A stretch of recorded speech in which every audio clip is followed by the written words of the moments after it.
Hi there. I'm Linda Ketron, and with me today is Ann Malarich. And the two of us are the word and image editors of this marvelous book, Sandy Island Forever.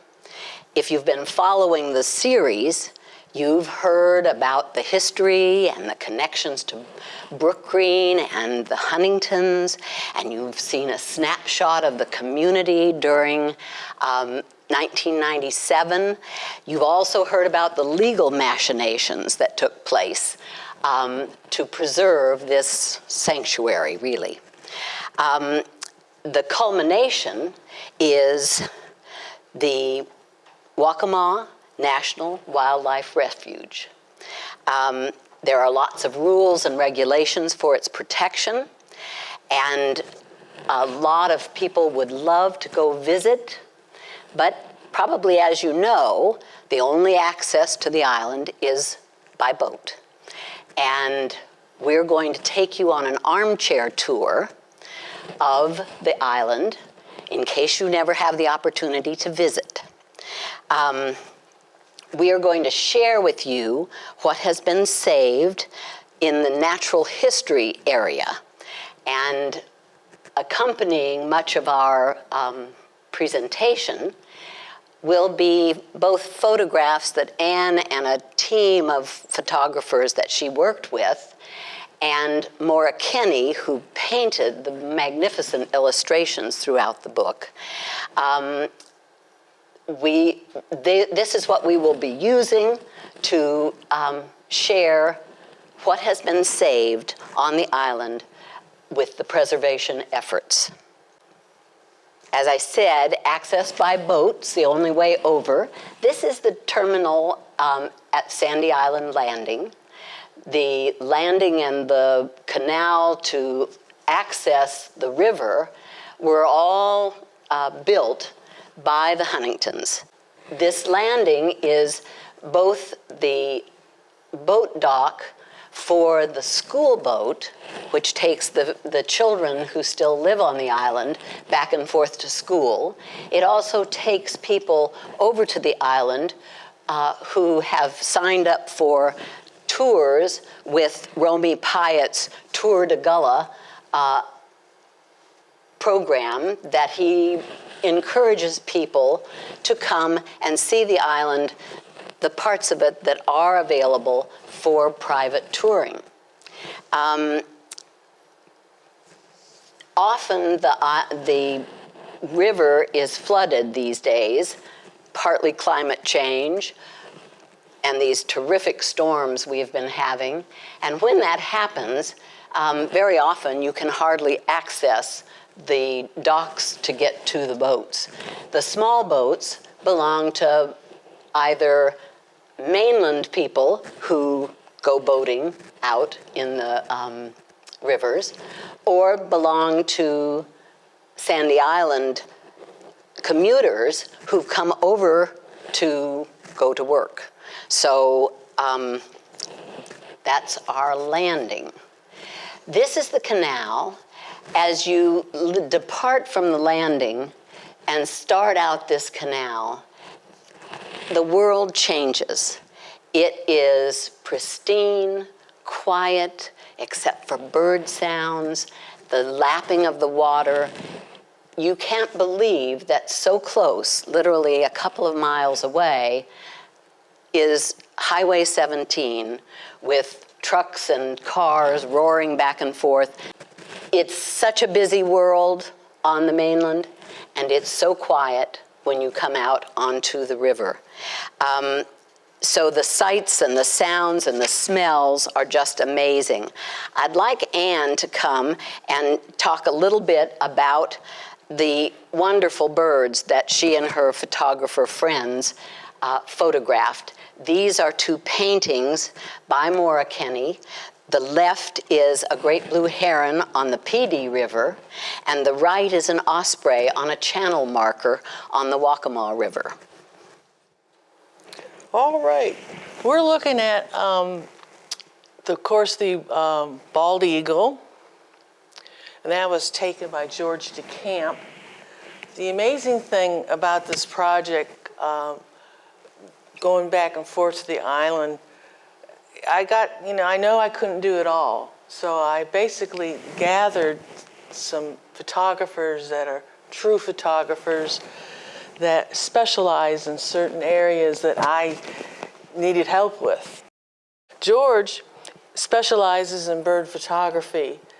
He knows where to find them. He can scout them. He has a pair of binoculars, and he kind of generally knows where they're going to be. So he was our bird specialist. The other birds that are common are the swallowtail kite on the top and the bottom right side there. And they're plentiful on Sandy Island. There's nothing there to bother them. It's like wide open area for them to nest, have families, and survive. Plenty of food. This is the osprey nest that is on the river there, and to the right is some ospreys, and those were taken by Nancy Haddock from North Carolina. She's a bird expert, but also she's known as the bear lady of North Carolina. She's well known for tracking bears, and you'll see later on some photos of her bears. She specializes, she studies their habitats. They know when they come and go, what time they eat, and very talented young lady there. These are two photographs taken by George DeCamp. Of course, the warbler and the wood stork, and they're plentiful over in Sandy Island area, coming up and down the creeks and the rivers. So another photographer who helped us out tremendously was David Fatala. All of the aerial photographs that you would see in the book were taken by David, who literally hung out the window or the opening of the plane to get some of these pictures. Once you have come through all this wonderful wildlife and birds and land at the landing, this is the Monte landing. To the north of the landing, the boat landing, which is where the school boat lands and deposits the children or picks them up in the morning. But to the north, there was a tremendous amount of erosion, and actually you can see it in this picture. Since the picture was taken, a bulkhead was funded with a grant, and that is going to protect further erosion on that side of the landing.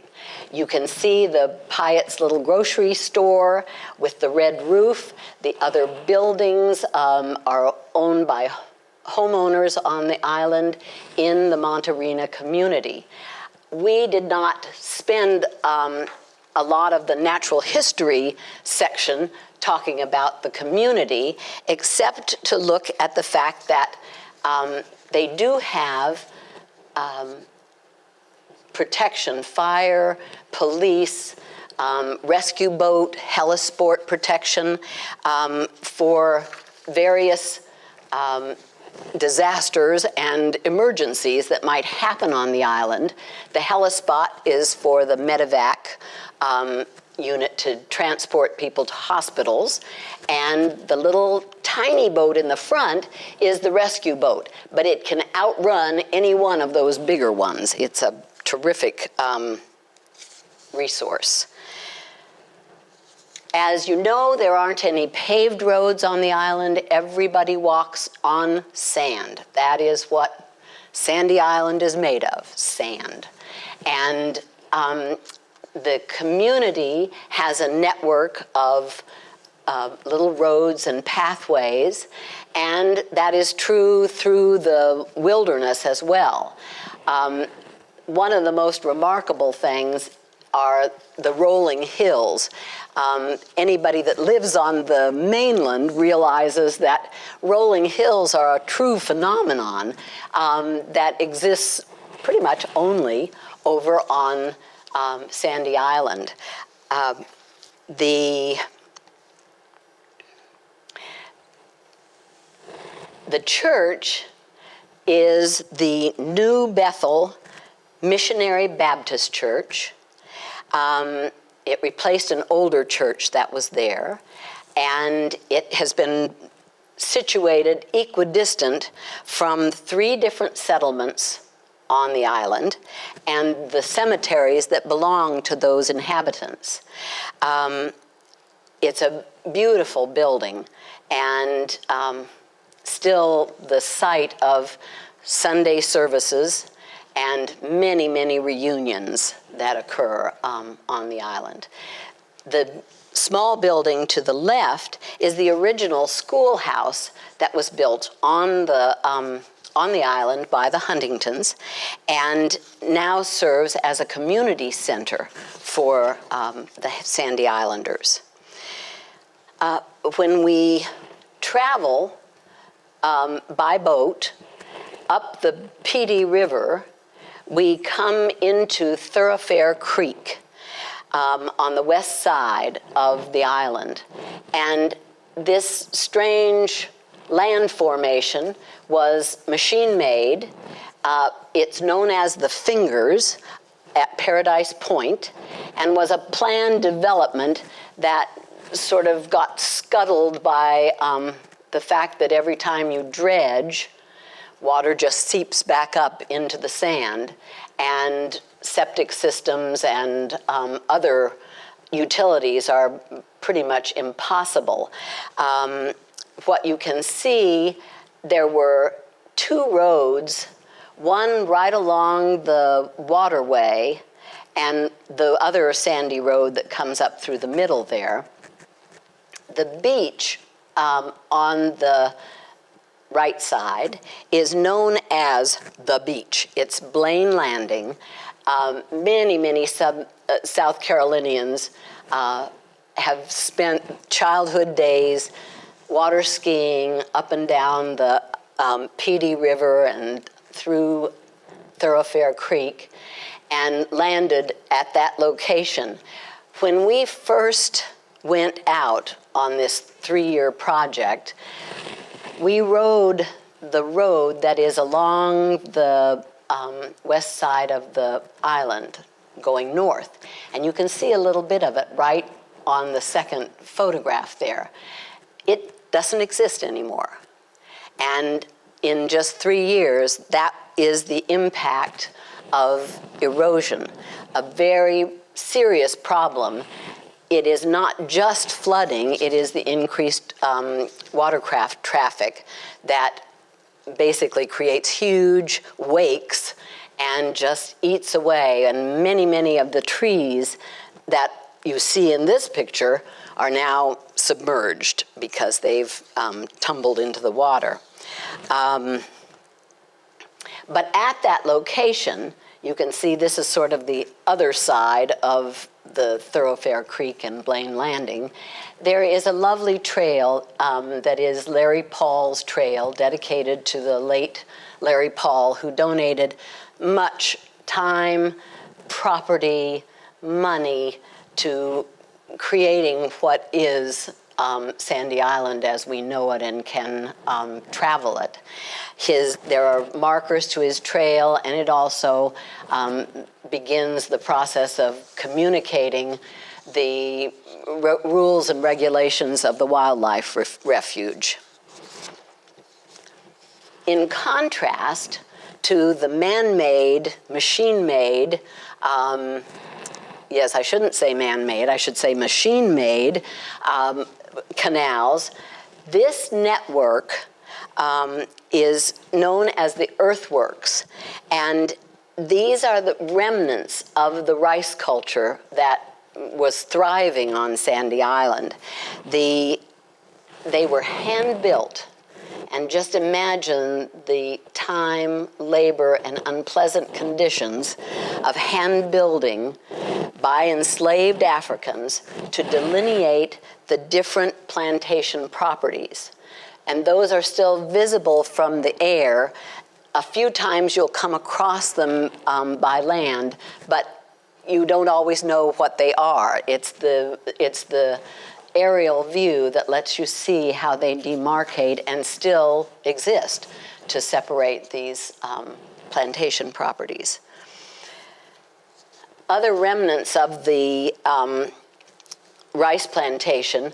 This is a rice trunk that Furman Long has maintained and restored. That was the means by which water was allowed to flood the rice fields and then blocked and released with the rising and falling tides. The grasses that you see along the water's edge, many people think that they are looking at the rice, the Carolina gold. But in fact, all of that is cut grass or sawgrass, not rice.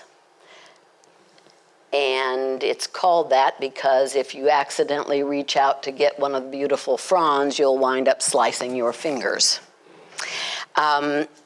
Then to the right, we have an antique sickle that was used by hand to cut the rice as the enslaved Africans waded through the rice fields, and grains of the Carolina gold rice.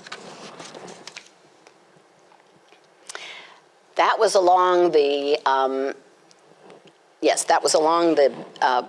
Waccamaw. On the PD, this we see bald cypress stands and their amazing knees in the water.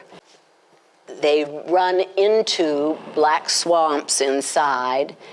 This particular shot is of Indian Lake.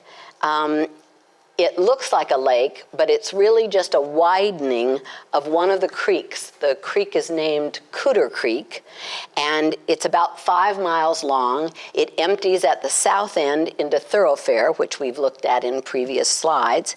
And at the north end, it empties into the Little Bull Creek, which is the tip of the island. So it is a very long and slender, this is the wide part, so this looks like it's looks like a lake, but is not. And the whole thing runs 5 miles. These photographs here were taken by Nancy Haddock and Rita Rose Russell. They're the bear ladies that I was telling you about from North Carolina that just specialize in tracking bears and understands their habitat, when they're going to eat, when they're going to rest. And if you look at the top there on the right side, the bear and the tree, when mom wants to eat, she makes her young ones climb the tree so she has time to herself to eat. And on the left is a family of bears. And on the bottom is bears swimming. And this is how the population of bears have grown on Sandy Island due to flooding in other areas, especially like Yonke. They'll travel up the rivers into the creeks and they'll swim onto Sandy Island. I had the privilege of going on a couple bear expeditions with Nancy and Rita, and it was remarkable, and I learned a lot about tracking and finding their little paths that they have, and they're creatures of habit. This is a Pocosin or Pocosin. When you're up north, you say Pocosin. Down here, you say Pocosin. And this is an area of water that has collected on a sandy bottom there. And they're throughout the whole sandy island there, and it gives room for certain species to grow. And you notice the trees on the left, those are trees that have been marked that there has been a cockaded woodpecker sighting. Now, Goose Pond is a fairly large area, and I've seen a lot of ducks in that area, and also it is known as a refuge for the gators. And this is a Pocosin pond here that is developed into a fairly large area for wildlife. This is what you find usually in this area as the American alligator. And if you can look closely enough, you'll see the babies that mom is protecting and watching. And some of the gators on that island have been reported up to 12 to 14 feet long. And when I was photographing this, I was very, very nervous because the mom just never quit watching me. And I know from observing the alligators for a long time, they look very docile. But if you get too close to the babies, she will lunge at you. I was really shocked with all the wildflowers that were on the sandy roads, along the roads on Sandy Island.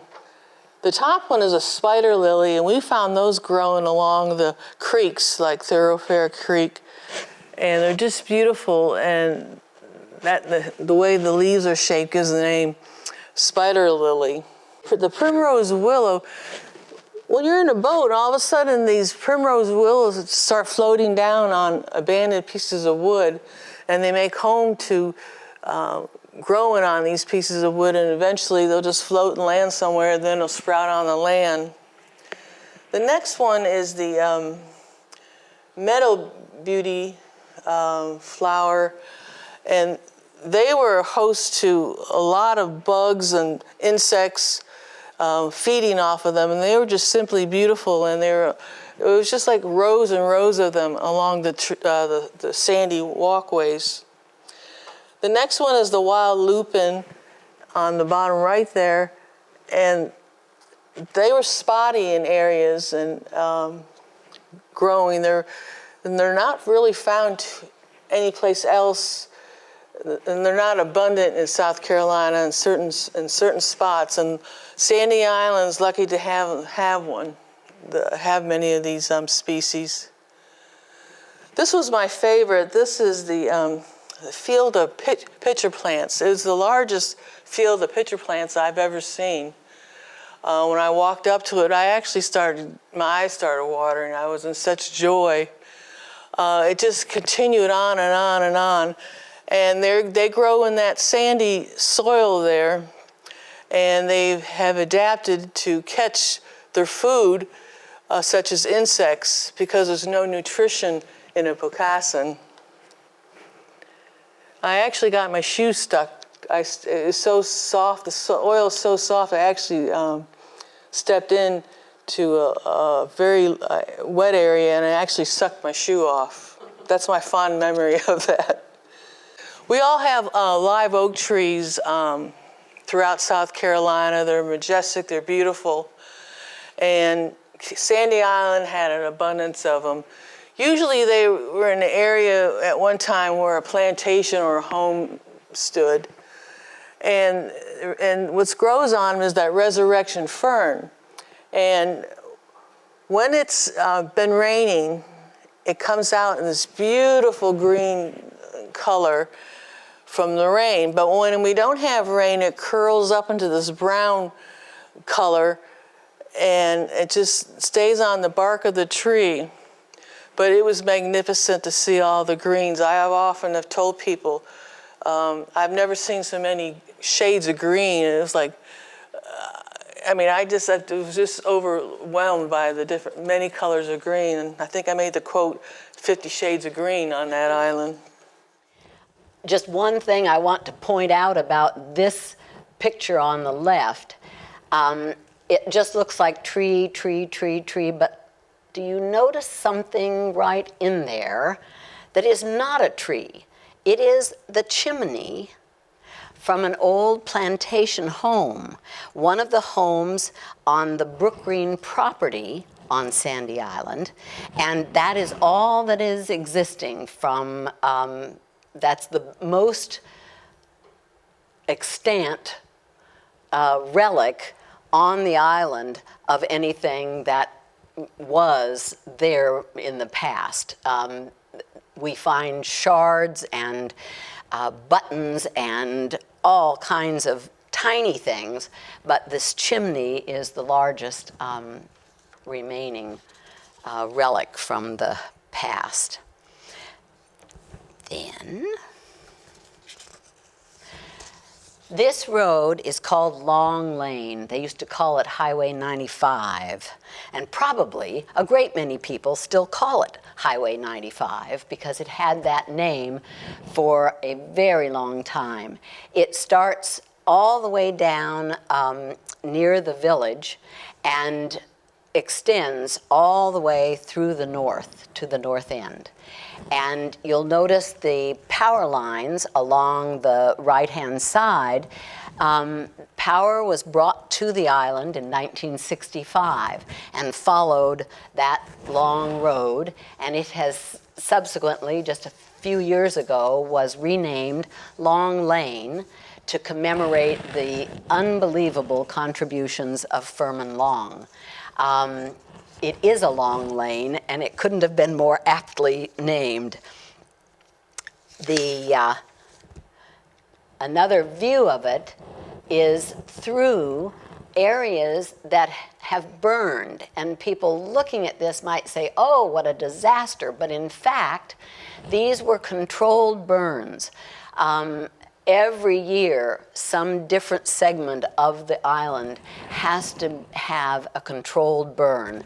There's a picture in the right of one a couple of years ago, and when it happens, the wildlife all comes down to the edges of the water, thinking that it's a true disaster, but it's very well managed by the DNR and the Fish and Wildlife people, and they know what they're doing. And although it looks very bare and sad for a period of time, what comes up in its place is all of the seeds that require fire to regenerate, and they burgeon up and provide the forage for all the wildlife that needs it, because they don't eat pine trees that often. Another view of Long Lane is over on this side.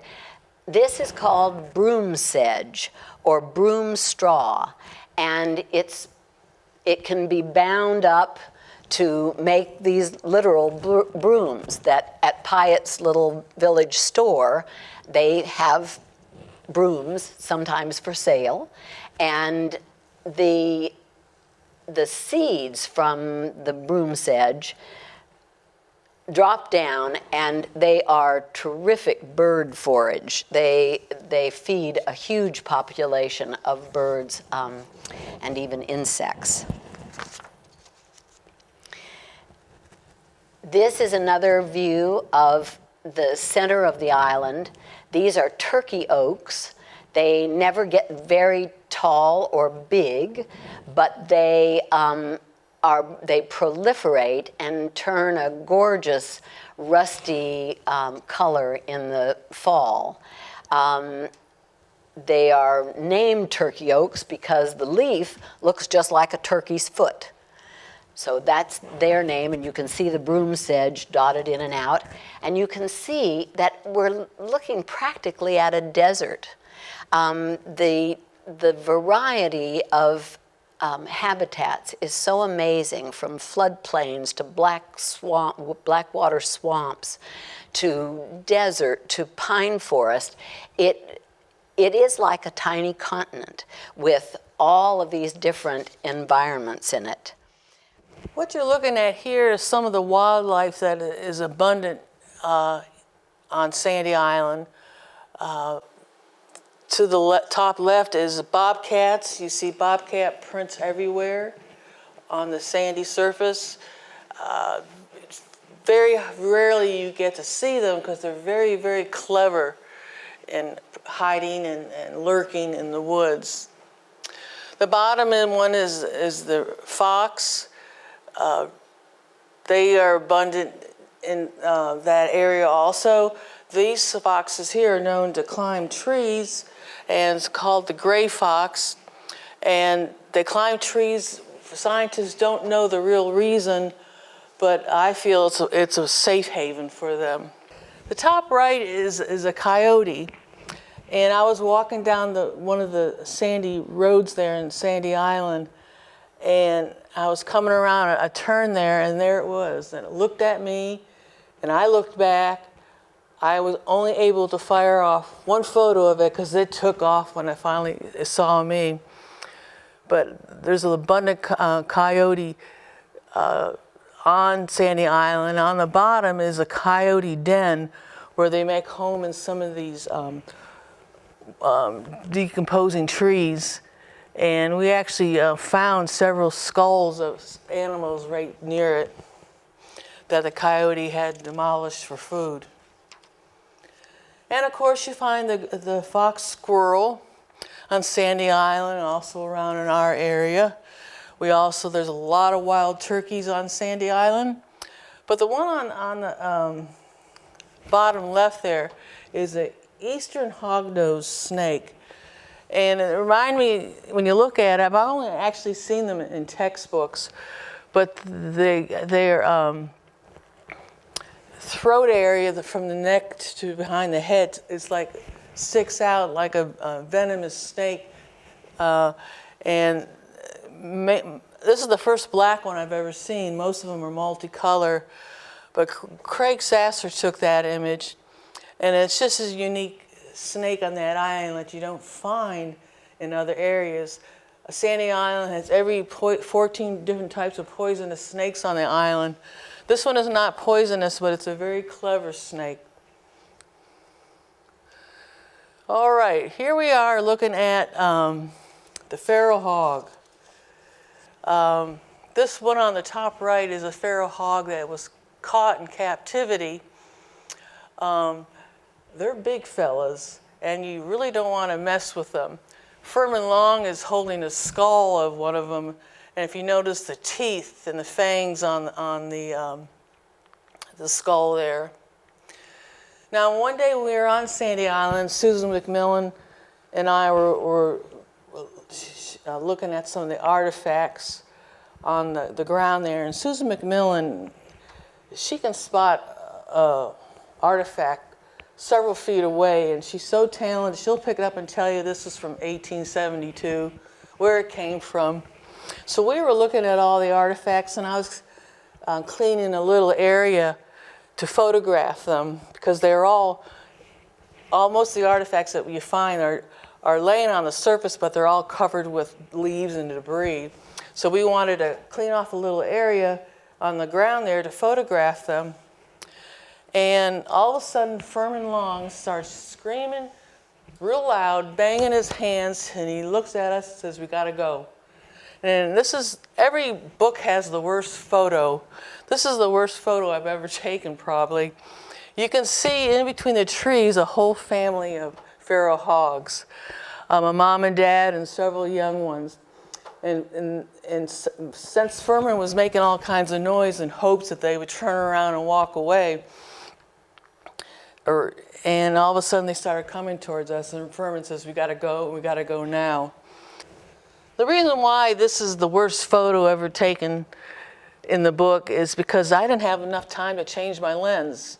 And that's how the fear of God that Furman laid upon us, that we had to move now.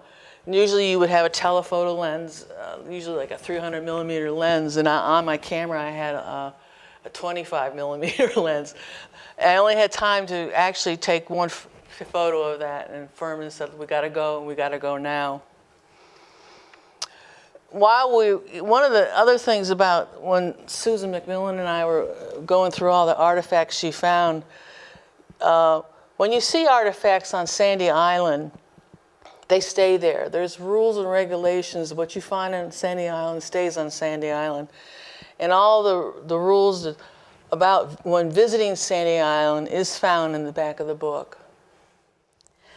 So, and it's not just relics, it's anything that you find on Sandy Island. It could be living, it could be a plant, it could be an animal, and the artifacts that are found, and they are plentiful. If you are careful and look, you'll find them. Just don't ignore your environment, because somebody like that might be on its way. For some number of years, the feral hogs have been the most destructive animal on the island. If you see where they have come and rooted, they just dig everything up, the roots, the everything, and it's laid to waste around them. Interestingly, the newest, greatest problem has been the introduction of armadillos. And Furman Long said they are a tenth of the size of a hog and 3 times as destructive. They simply burrow right through everything, cut the roots off of everything. And he said it is getting to be a very big problem over there because it's heaven. It's a sandy area. They can get into the soil so quickly. And there's a lot to eat there, so they like it. This shot, I mean, that is up at the top, the highest elevation in Georgetown County. This is 78 feet above sea level, and we're moving into the northern longleaf pine forests. We've come up the long lane, and we're looking up at the top point of the island. And these are all the pines through there. This is a baby on the right-hand side. They look like they have their full foliage on one tiny stalk, but it eventually grows into these beautiful longleaf pine trees. The pine trees provided a secondary industry on Sandy Island. Besides the rice culture, there was the harvesting of turpentine. And all around the island, you see these longleaf pines with what are called cat faces. And the cuts are to allow the turpentine to drip into a cup that the cat's eyes create, and then it's scooped out with a hack. So they're cut into the wood with a spade and then scooped out with a hack. And the lower postcard is very, very old, found by Susan Macmillan in her many searches of archival libraries, and shows islanders, or this is not necessarily Sandy Island, but shows enslaved Africans harvesting the turpentine. Now this little fella, he is the hero of Sandy Island. Unprepossessing, but a beautiful little bird. This is the red-cockaded woodpecker, referred to in the scientific literature as RCW. It was declared an endangered species in 1970. Their favorite home is the longleaf pine, and there are very few stands of them left in the South. And Sandy Island had beautiful, untouched pines that quite a colony of red-cockaded woodpeckers inhabited. Throughout the northern part of the island, you'll see these stripes on trees, and those are places where a cavity, so that a cavity is what is up in the upper right corner, they are pecked out by the woodpecker and used to house them. The turpentine makes a sticky entrance around it, which catches bugs and all kinds of things. And so each of the trees with a white stripe around it is identified as one of the red-cockaded woodpecker's home at some point. Might not be present, but was at one point. The data that was collected indicated a huge population, comparatively huge, of this endangered species. And so its presence, the presence of an endangered species in such numbers, really contributed to the conservation efforts and the denial of connecting the mainland with the island itself. I think you've probably heard the beautiful story that Dana Beach shared of, it was really an adventure, a thriller, so much serendipity occurring that made it possible to simply shut down the possibility of developing Sandy Island into a resort community, which would have destroyed all of the endangered species. That would be from the red-cockaded woodpecker to the wood stork to really even the members of the community at Monterina. The lower left is the map that provides visitors with trails through the red-cockaded woodpecker colony, as well as another trail called the Little Bull Trail, Little Bull Creek Trail. These, like the one at the south end of the island, that was the Larry Paul Trail, are identified with markers and instructional information. The picture at the top was the northern tip of Sandy Island. We've got, at this location, the next couple of slides show the location where the proposed bridge was going to link Bull Island with Sandy Island and create a thoroughfare to Bucksport. And fortunately did not happen, but many identifying markers are still there. People still pull into this landing. And it was the old ferry landing. On the right-hand side, you can see one of the old cypress trees with wire embedded, a wire rope embedded in the tree trunk. And it was from the time when the barges were pulled back and forth across the river, hauling timber out of Sandy Island and across to the mainland to go on up to Bucksport. So this was a travel route to carry timber. It was to be the Sandy Island end of the bridge that didn't happen. And this is the other side of the river of Bull Creek.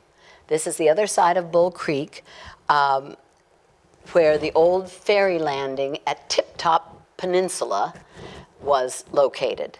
And from there, there is still a vestige of a road through the trees where they traveled with the timber on their wagons. But now you can see that nature is reclaiming all of that area. And the amazing thing from traveling through the island and to its from end to end is the feeling that it is a little world of its own. It is a small universe with a population of humans, populations of all kinds of animals, populations of all manner of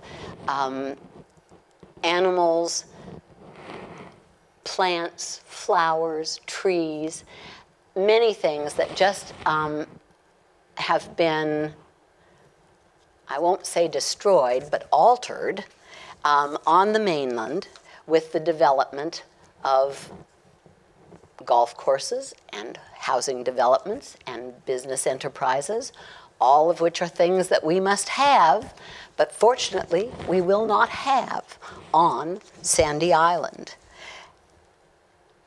The last photo is, this is Furman Long, one of the finest human beings I've ever met.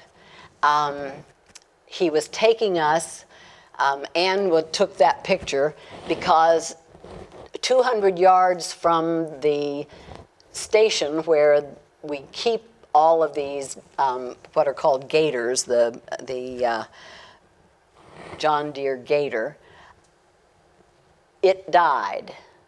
It died, and all 7 of the other gators were not functioning.